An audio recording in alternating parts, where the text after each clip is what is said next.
Dans le village du Muaka, il y avait un nom qui pouvait faire taire une pièce plus vite qu'une dette impayée. Obina Okeke. Les gens ne se contentaient pas de le craindre. Ils ajustaient leur respiration quand il passait, juste au cas où l'oxygène l'offenserait. Obina était un grand homme, pas seulement par la taille, mais par l'ego. Sa voix à elle seule pouvait disperser les poules, troubler les chèvres et pousser des hommes adultes à se souvenir soudainement de rendez-vous urgents ailleurs. Mais ce qui avait vraiment construit sa réputation, ce n'était pas sa voix, c'étaient ses femmes, ou plutôt, ses anciennes femmes. La première s'est enfuie à minuit, murmurait Mama Hébert au puits. On dit que la deuxième a sauté la clôture comme une voleuse, ajoutait une autre femme en baissant dramatiquement la voix. Et la troisième demandait quelqu'un, déjà penché en avant. Mama Hébert soupirait, secouait lentement la tête et disait celle-là n'a même pas fait ses bagages. Elle a juste disparu comme un mauvais réseau. Obina, cependant, ne voyait rien de mal. Pour éduquer une femme, il faut être ferme, disait-il fièrement, sirotant du vin de palme comme un philosophe du non-sens. Ses amis, des hommes qui acquiesçaient trop vite, étaient d'accord. Oui, oui, la fermeté. Mais aucun d'eux n'était assez courageux pour marier leurs filles dans sa maison. Même pas les filles de leurs ennemis. Le domaine d'Obina se dressait grand et intimidant, comme son propriétaire. Mais à l'intérieur, silence. Pas de rire, pas de chaleur, juste des échos, et de temps en temps, le son d'Obina criant sur personne en particulier. Parce qu'à ce moment-là, il n'avait plus de femme. Un soir, alors que le soleil se couchait et que le village se rassemblait au cabaret de vin de palme, Obina fit une annonce. Je vais me marier encore. Tout l'endroit devint silencieux. Même le vin de palme s'arrêta dans la gorge des gens. Hugo, son ami d'enfance, cligna des yeux 2 fois. Encore une? Obina ricana. Qu'est-ce que tu veux dire par encore une? Un homme doit avoir une femme. Hugo se gratta la tête. Oui, mais les femmes doivent aussi vouloir rester en vie. Quelques hommes toussèrent pour cacher leur rire. Obina frappa sa coupe sur la table. Cette fois, je choisirai bien. La nouvelle se répandit rapidement. Obina cherche une femme. Les réactions? Mitigées. Certaines femmes rirent, certaines prièrent, certaines verrouillèrent leurs portes, au cas où les propositions de mariage pourraient entrer par effraction la nuit. Puis arriva Amarashi Nwoye. Elle entra silencieusement dans l'histoire, comme une eau calme qui cache sa profondeur. Belle, mais pas du genre à attirer bruyamment l'attention, douce, mais pas faible. Ses yeux, il voyait tout, et n'oubliait rien. Quand Obina la vit pour la première fois, il sourit. Une calme, murmura-t-il. Bien. Amarashi le salua respectueusement. Bonsoir. Sa voix était douce, presque trop douce. Obina aimait cela. Enfin, pensa-t-il, une femme qui comprend sa place. Si seulement l'arrogance venait avec une étiquette d'avertissement. Les anciens étaient méfiants. Mama Ebe prit Amarashi à part un après-midi. Ma fille, dit-elle prudemment, tu sais que cet homme a un passé. Amarashi hocha calmement la tête. J'ai entendu. Et tu veux quand même l'épouser? Amarashi sourit légèrement. Certaines histoires ont besoin d'une fin, Mama. Mama Hébert cligna des yeux. Cette réponse ne passait pas bien. Mais elle ne se laissait pas non plus contester. Le mariage fut simple. Pas de grande célébration, pas de joie excessive. Juste des gens qui regardaient comme s'ils assistaient à un drame en direct. Voyons combien de temps celle-ci va tenir, murmura quelqu'un. Je lui donne 2 mois, répondit un autre. Hugo secoua la tête. Moi, je lui donne 1 semaine. Le mariage commença. Et au début, tout était parfait. Trop parfait. Amarashi se réveillait tôt, cuisinait à temps, parlait doucement, obéissait rapidement. Quand Obina criait, elle baissait la tête. Quand il se plaignait, elle s'excusait. Quand il donnait un ordre, elle répondait oui, mon mari. Obina était satisfait, très satisfait. Il se promenait dans le village comme un homme qui a faim apprivoiser un animal sauvage. Vous voyez, disait-il à ses amis. Ce n'est pas que les femmes sont difficiles, il suffit d'avoir la bonne main. Hugo leva un sourcil. Ou la bonne femme. Obina l'écarta d'un geste. Mais à l'intérieur de la maison, quelque chose n'allait pas. Subtil, silencieux, mais présent. Amarashi observait. Chaque insulte, chaque cri, chaque démonstration inutile de domination. Elle remarquait comment Obina aimait humilier, comment il appréciait le contrôle, comment il confondait la peur avec le respect. Elle observait tout comme une élève se préparant pour un examen final. Et Obina, il pensait enseigner. Un après-midi, il lui cria dessus pour quelque chose de petit. La soupe est trop salée. Amarashi le regarda calmement. J'ai suivi tes instructions. Tu me contredis? Cria-t-il. Elle baissa immédiatement les yeux. Je suis désolée, mais en se retournant, un petit sourire effleura ses lèvres. Si petit, si rapide, si Obina l'avait vu, il aurait peut-être ressenti quelque chose d'inconnu. La peur. Cette nuit-là, alors qu'Obina ronflait bruyamment, rêvant de sa propre grandeur, Amarashi était allongé, éveillé, fixant le plafond, pensant, planifiant, attendant. Car Amarachi Nwoye n'était pas ce qu'elle semblait être. Pas du tout. Et Obina Okeke, l'homme qui croyait être un lion, venait d'inviter une tempête dans sa maison. À la 3e semaine du mariage, le village avait déjà commencé à faire des paris. Pas ouvertement, bien sûr. Les habitants du Muaka étaient très respectueux, avec leur bouche. Leurs esprits?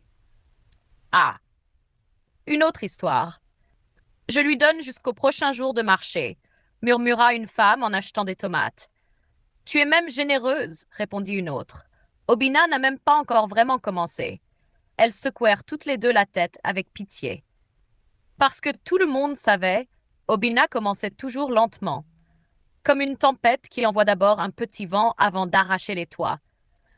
À l'intérieur du domaine, le vent avait commencé. Amarashi, aboya Obina un matin. Elle apparut presque immédiatement. Oui, mon mari. Il pointa ses sandales. Pourquoi ne sont-elles pas bien rangées? Amarashi cligna une fois des yeux. Elles sont rangées, monsieur. Obina fronça les sourcils, comme si la logique elle-même l'avait offensée. Tu me corriges? Non. Alors range-les encore. Elle se pencha et ajusta les sandales, de moins d'un centimètre. Obina hocha la tête, satisfait. Oui, le contrôle. C'était ce qu'il aimait. Le contrôle sur des choses qui n'avaient même pas besoin d'être contrôlées. Même les sandales devaient être confuses. Mais Amarashi, elle observait simplement. Ce même jour, elle alla à l'arrière de la maison et rencontra Mama Ebei près de la clôture. Mama Ebei se pencha plus près. Ma fille, comment ça se passe? Amarachi sourit poliment. Ça va bien, maman. Mama Ebei plissa les yeux. Cet homme ne t'a pas encore montré sa vraie nature. Le sourire d'Amarachi ne s'effaça pas. J'ai vu assez de couleurs pour peindre un tableau complet. Mama Ebei cligna des yeux. Encore, ce genre de réponse. Cette fille parlait comme quelqu'un qui connaissait un secret qu'elle ne partageait pas. Les jours devinrent des semaines, et Obina devint à l'aise, trop à l'aise. Un soir, il revint du cabaret de Van Palm, légèrement ivre et totalement arrogant. Amarachi. Oui, mon mari. Viens ici. Elle s'approcha. Il la regarda de haut en bas comme un homme inspectant des marchandises au marché. Tu te débrouilles bien, dit-il. Merci. Mais n'oublie pas qui je suis. Amarachi inclina légèrement la tête. Et qui es-tu? Obina gonfla la poitrine. Je suis l'homme de cette maison. Elle hocha lentement la tête. Bien sûr. Puis elle ajouta, doucement. Obina s'arrêta. Qu'est-ce que tu as dit? Amarachi baissa immédiatement la tête. Rien, mon mari. Il la fixa un moment, puis balaya ça d'un geste. Peut-être que c'était le vin de palme qui parlait. Mais quelque chose avait changé. Juste un peu. Comme une fissure dans un mur qui ne s'était pas encore effondré. L'incident suivant arriva plus vite. Un après-midi, Obina perdit de l'argent dans un petit pari au cabaret de Van Palm. Personne ne rit, parce que personne ne voulait mourir. Mais quand il aurait besoin de quelqu'un à blâmer. Amarachi!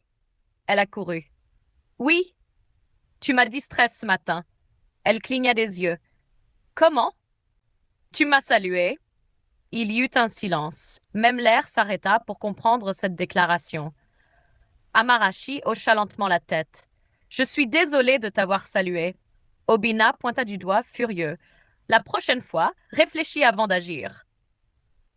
Cette nuit-là, elle lui servit le repas en silence. Il mangea comme un roi, se plaignit comme un critique, et laissa l'assiette comme un guerrier qui avait combattu et vaincu le repas. La lava, nettoya la cuisine, et puis elle rit. Pas bruyamment, pas sauvagement, juste un rire doux, contrôlé, le genre de rire qui porte un sens, le genre qui dit continue, je suis encore en train de t'apprendre. Pendant ce temps, dehors, le village continuait d'observer. Hugo rendit visite un soir. Il s'assit avec Obina en train de boire. Alors, comment est la nouvelle femme? Obina sourit fièrement. Parfaite. Hugo leva un sourcil. Parfaite? Elle écoute. Elle obéit. Elle ne discute pas. Hugo but lentement. Puis il demanda prudemment. Et elle n'a pas réagi à quoi que ce soit? Obina rit. Réagir? À moi? Jamais. Hugo regarda vers la maison, où Amarashi se déplaçait silencieusement. Trop silencieusement. Il secoua légèrement la tête. Certaines rivières sont calmes en surface, murmura-t-il. Obina ne l'entendit pas. Ou peut-être choisit-il de ne pas l'entendre. À l'intérieur de la maison, Amarashi avait commencé quelque chose de nouveau. Une routine. Elle commença à poser de petites questions, inoffensives, du moins en apparence. À quelle heure seras-tu de retour demain? Pourquoi? Pour que je prépare ton repas. Quelle soupe préfères-tu? Pourquoi? Pour ne pas faire d'erreur. Aimes-tu les visiteurs? Pourquoi? Pour éviter de t'offenser. Obina répondit à tout, fièrement, imprudemment, comme un homme qui donne les réponses à un examen qu'il ne sait pas qu'il est en train de passer. Il ne réalisait pas, Amarachi ne posait pas ces questions pour lui faire plaisir. Elle l'étudiait, le cartographiait, comprenait ses habitudes, ses déclencheurs, ses faiblesses. Et lentement, très lentement, elle commença à changer de petites choses. La nourriture, toujours bonne, mais maintenant légèrement différente, moins prévisible. La maison, toujours propre, mais les objets étaient déplacés juste assez pour tester ses réactions. Ses vêtements, toujours prêts, mais parfois arrangés de manière à l'obliger à remarquer les détails. Chaque réaction, chaque plainte, chaque explosion, elle les enregistrait dans son esprit, comme des preuves. Parce qu'Amarachi ne survivait pas, elle se préparait. Puis arriva le jour où tout faillit basculer. Obina se réveilla de mauvaise humeur. Sans raison. Juste la condition habituelle du je me suis réveillée donc je dois crier. Amarachi. Oui, mon mari. Pourquoi le sol est-il comme ça? Elle regarda vers le bas. Il était impeccable. Comme quoi? Ne me questionne pas. Il s'approcha. Trop près. Ce genre de proximité qui avait fait frémir ses anciennes femmes et fuir. Mais Amarachi ne bougea pas même d'un centimètre. Obina leva légèrement la main, pas encore pour frapper, mais assez pour rappeler, pour menacer, pour établir le contrôle. Et à ce moment-là, leurs regards se croisèrent. Pour la première fois, Amarachi ne détourna pas les yeux. Quelque chose passa entre eux, rapide, tranchant, dangereux. Obina le sentit, un frisson, quelque chose d'inconnu, quelque chose qui n'avait pas sa place dans sa maison. La résistance. Il baissa lentement la main, s'éclaircit la gorge et recula. Juste, nettoie-le correctement la prochaine fois, marmonna-t-il. Amarachi hocha la tête. Oui, mon mari. Mais sa voix avait changé. Juste un peu. Cette nuit-là, Obina ne put pas bien dormir. Il se tourna, puis se retourna encore. Quelque chose n'allait pas. Il ne savait juste pas quoi. À côté de lui, Amarachi restait immobile, les yeux ouverts, calme. Parce qu'elle savait. Le temps d'observer était presque terminé. À la 6e semaine, quelque chose d'étrange se produisait dans la maison d'Obina. Rien n'avait encore explosé, mais tout donnait l'impression d'attendre d'exploser. Même la chèvre dans la cour avait commencé à se comporter prudemment. Avant de manger, elle regardait à gauche, regardait à droite, comme pour confirmer, est-ce que c'est aujourd'hui que la folie va commencer? À l'intérieur de la maison, Amarashi poursuivait sa routine silencieuse. Cuisiner, nettoyer, observer, sourire ce petit sourire mystérieux qui mettrait une personne sage mal à l'aise. Mais Obina, il n'était pas une personne sage. C'était une personne confiante et inconsciente. Une combinaison très dangereuse. Ce matin-là commença comme les autres. Les oiseaux chantant, le soleil se levant, Obina déjà irritée. Amarachi, cria-t-il. Elle apparut. Oui, mon mari. Pourquoi mon eau n'est-elle pas assez chaude? Amarachi cligna des yeux. Tu as dit hier qu'elle était trop chaude. Et aujourd'hui, elle est trop froide. Dois-je tout apprendre? Elle hocha calmement la tête. Je vais ajuster. Il marmonna quelque chose sur un comportement inutile et sortit en tempête. Au cabaret de vin de Palme, Hugo le remarqua immédiatement. On dirait que le tonnerre te suit. Obina ricana. Cette femme commence à m'énerver. Hugo s'arrêta. Commence? Obina ignora cela. Elle devient bizarre. Hugo se pencha en avant. Comment? Obina eut du mal à expliquer. Elle écoute, mais c'est comme si elle n'écoutait pas vraiment. Hugo hocha lentement la tête. Ah, puis il ajouta, comme un professeur qui écoute un élève sur le point d'échouer. Obina fronça les sourcils. Quelle absurdité tu racontes? Mais au fond, quelque chose dans cette phrase lui gratta l'esprit. Pendant ce temps, à la maison, Amarashi cuisinait. Calme, concentrée. Mais aujourd'hui, quelque chose était différent. Elle n'était pas seulement calme, elle était prête. Obina rentra plus tôt que d'habitude, toujours irritée, toujours à la recherche de quelque chose ou de quelqu'un sur qui se défouler. Il entra dans la cuisine, renifla l'air. Qu'est-ce que c'est? De la soupe. Je vois bien. Quel genre? Aigusi. Il goûta, s'arrêta. Puis son visage se tordit comme quelqu'un qui venait de se souvenir d'une insulte de 2003. C'est mauvais. Amarashi le regarda. Comment? Ça n'a pas le goût de celui d'hier. Elle hocha la tête. Oui, c'est celui d'aujourd'hui. Il y eut un silence lourd, le genre qui prévient quelque chose de stupide est sur le point d'arriver. Obina s'approcha. Tu te moques de moi? Non. Tu es sûr? Oui. Il leva la main. Cette fois, pas à moitié. Pas comme un avertissement, mais complètement. La même main qui avait chassé les femmes de sa vie comme des dettes impayées. Et puis, il la gifla. Le bruit résonna, sec, fort, final. Dehors, même la chèvre s'arrêta de mâcher. Ah, dans la cuisine, tout changea. La tête d'Amarashi tourna légèrement sous l'impact, puis lentement, très lentement, elle la redressa et sourit. Pas un sourire doux, pas un sourire poli. Celui-ci montrait les dents. Obina cligna des yeux, confus, inquiet, probablement en train de regretter ses choix de vie. Avant que son cerveau ne puisse comprendre, Amarashi bougea. Rapide, précise, inattendue. Elle attrapa son poignet, le tordit. Obina halta. Ah! Quoi? Bam! Une poussée nette. Obina recula en titubant comme un homme qui venait de glisser sur de l'huile invisible. Attends. Amarashi, trop tard. Ce qui suivit, c'était pas un combat, c'était une leçon. Une démonstration pratique. Un atelier en direct intitulé Les actions ont des conséquences 101. Elle esquiva sa tentative de retrouver l'équilibre, balaya sa jambe. Boum! Obina s'écrasa au sol. Fort. Le genre de chute qui fait que tes ancêtres se redressent et disent lequel de nos descendants nous couvre de honte? Il essayait de se relever. Amarashi ne le permit pas. Elle le repoussa au sol avec une vitesse qui suggérait qu'elle attendait ce moment. Toi, comme Obina. Chut, dit Amarashi calmement. Le cours a commencé. Dehors, Mama Ebe, qui était venue emprunter du sel et peut-être des informations, s'arrêta près de la fenêtre. De l'intérieur, ah, mon dos!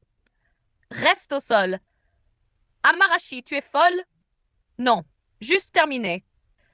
Mama Ebere laissa tomber le bol de sel. Jésus est Seigneur. En quelques minutes, les voisins se rassemblèrent. Pas intentionnellement. juste spirituellement attiré. À l'intérieur, Obina, était au sol, en train de lutter, en train de perdre. Amarashi se tenait au-dessus de lui, calme, maîtrisé, ajustant son pagne comme quelqu'un qui venait de finir un exercice léger. Lève-toi, dit-elle. Obina essaya, échoua, essaya encore, réussit à moitié. Elle tapota son épaule, il se rassit immédiatement, comme un élève bien dressé. La foule dehors haleta. C'est Obina, par terre, volontairement? Hugo arriva, essoufflé. Se fraya un chemin à travers la foule, regarda à l'intérieur, et se figea. Obina leva les yeux vers lui. Leurs regards se croisèrent. Un long silence. Puis Hugo dit lentement, je t'avais dit que certaines rivières sont calmes en surface. À l'intérieur, Amarashi croisa les bras. À partir d'aujourd'hui, dit-elle calmement, nous ne lèverons plus la main dans cette maison. Obina hocha rapidement la tête.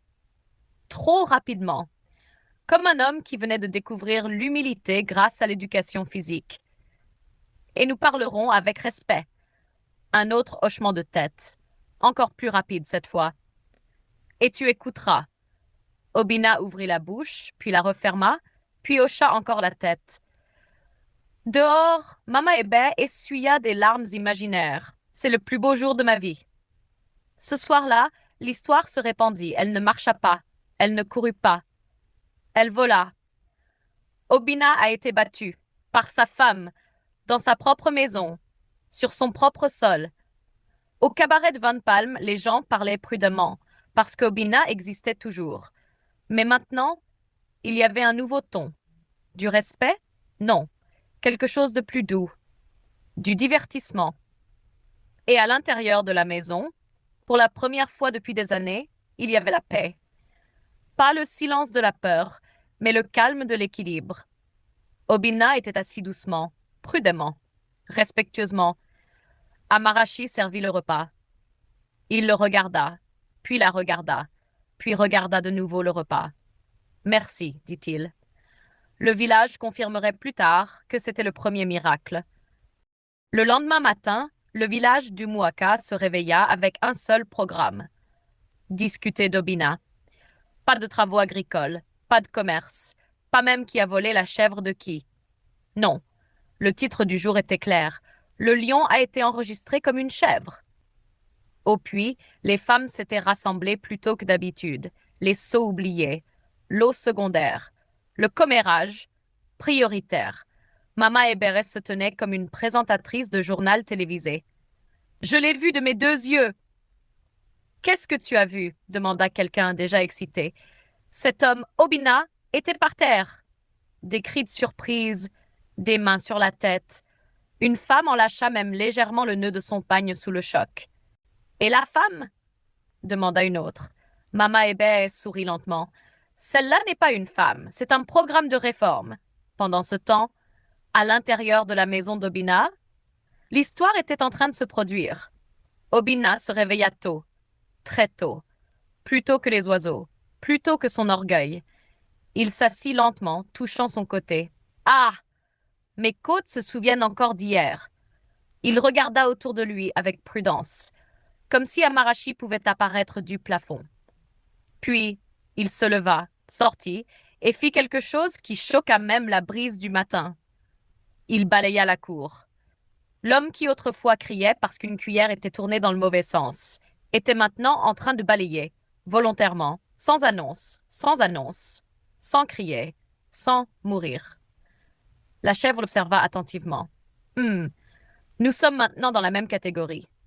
À l'intérieur, Amarashi se réveilla, sortit, le vit, s'arrêta. Obina se figea, comme un élève surpris en train de réviser pendant un examen. Elle regarda le balai, puis lui, puis hocha la tête une fois. Bonjour, dit-elle. Obina déglutit. Bonjour. L'air retint son souffle, rien n'explosa, personne ne cria, personne ne mourut. Progrès. Plus tard ce jour-là, Hugo rendit visite. Parce que comment ton ami peut être battu publiquement et tu ne viens pas vérifier? C'est une mauvaise amitié. Il entra lentement, prudemment, comme quelqu'un entrant dans un sanctuaire. Et là, il le vit. Obina, assis calmement, en train d'éplucher l'igname. Hugo cligna des yeux. Une fois, 3 fois, juste pour être sûr que ses ancêtres ne lui jouaient pas des tours. Obina? Obina leva les yeux. Oui. Tu épluches de l'igname? Obina hocha la tête. Oui? Silence. Hugo s'assit lentement. Cette vie n'a pas d'équilibre. Amarashi entra, calme comme toujours. Bienvenue, dit-elle. Hugo se leva immédiatement, respectueusement. Bon après-midi. Il ne savait pas quand son corps avait décidé de se comporter. C'était arrivé tout seul. Amarashi hocha la tête. Assieds-toi. Il s'assit, doucement, comme si la chaise avait des règles. Obina se racla la gorge. Nous cuisinons ensemble. Hugo se tourna lentement vers lui. Nous? Obina hocha la tête. Nous? Hugo regarda Amarashi, puis Obina, puis le ciel. Dieu, j'ai vu assez. Tu peux me prendre maintenant? Amarashi cacha un petit sourire. Les jours passèrent, puis les semaines. Quelque chose d'incroyable commença à se produire. Obina changea. Au début, les gens pensaient que c'était la peur. Simple, temporaire, prévisible. Mais ensuite, ils remarquèrent autre chose. Il cessa de crier. Même quand les choses étaient mauvaises, même quand la soupe était trop salée, même quand la chèvre se comportait mal, ce qui arrivait souvent. À la place, il disait des choses comme ⁇ Ça va ⁇ Le village était confus. Un homme rapporta ⁇ Je l'ai salué hier. Il m'a répondu ⁇ Poliment. Un autre ajouta ⁇ Il a même dit pardon quand il m'a bousculé. Tout le village tint une réunion, parce que clairement, quelque chose de surnaturel était impliqué. À l'intérieur de la maison, Amarashi ne célébrait pas, ne se vantait pas, ne lui rappelait pas son passé. Elle maintenait simplement l'équilibre. Le respect, disait-elle calmement, n'est pas de la faiblesse. Obina écoutait. Vraiment écoutait. Un soir, alors qu'ils étaient assis dehors sous la lumière de la lune, il parla doucement. J'étais un mauvais homme. Amarashi ne se précipita pas pour répondre. Je pensais que la peur était du respect, continua-t-il. Je pensais que le contrôle était de la force. Il secoua la tête. Mais j'étais juste vide. Amarashi le regarda. Tu n'étais pas challengé. Il hocha lentement la tête. Silence, un silence paisible. Puis il dit quelque chose qui le choqua lui-même. Merci. Amarashi leva légèrement un sourcil. Pour t'avoir battu? Il sourit. Petit, humble, pour m'avoir arrêté. Dans tout le village, l'histoire devint une légende, pas seulement parce qu'Obina avait été battu, bien que cette partie restât très populaire, mais parce que il changea. Les hommes devinrent prudents, les femmes devinrent audacieuses et l'équilibre revint. Mama Hébert dirait plus tard à quiconque voulait l'écouter, cette fille ne s'est pas contentée de l'épouser. Elle faisait une pause dramatique. Elle l'a corrigé. Et Obina, l'homme qui autrefois régnait par la peur, vécut désormais par le respect. Pas parce qu'il y avait été forcé, mais parce qu'il comprit enfin, le pouvoir pris par la force rencontrera un jour une force plus grande. Et quand cela arrive, il doit soit se briser, soit s'améliorer. Obina choisit de s'améliorer. Et Amarachi, elle devint quelque chose de plus grand que la crainte, plus grand que la puissance. Elle devint respectée. Ceci est la fin de cette histoire. La leçon morale de cette histoire est le pouvoir sans contrôle détruit, mais le pouvoir confronté peut se transformer. L'abus prospère dans le silence, mais dès que quelqu'un se lève contre lui, tout commence à changer. La vraie force ne réside pas dans la domination des autres. Elle réside dans le respect, la maîtrise de soi et la responsabilité. Parfois, il faut du courage, de la résistance et des conséquences pour briser les cycles d'injustice et créer une meilleure fin. Si vous avez aimé cette histoire, n'oubliez pas d'aimer, de partager et de vous abonner pour d'autres histoires puissantes et émouvantes comme celle-ci. Dites-moi en commentaire, Obina méritait-il ce qui lui est arrivé? À bientôt pour la prochaine histoire.